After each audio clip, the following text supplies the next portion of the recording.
A budget is only half the story, the real value is tracking what you actually spend against it. We open our hotel refurbishment and add a real bill. Because we start the invoice from inside the project, it is automatically tagged to this job.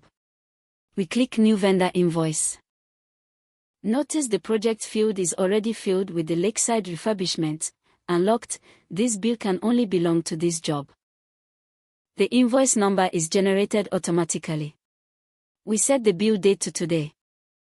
We choose the supplier the bill came from, our construction materials vendor.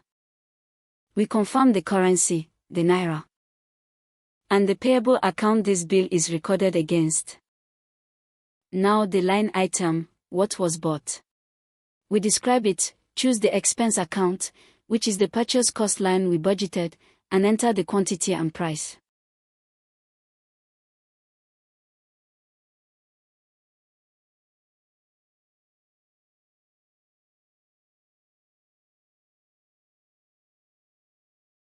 VAT and withholding tax are applied automatically from our tax settings. We save the bill. The bill is recorded, and because it was raised inside the project, it now counts as real spend against this job's budget, which we will see next.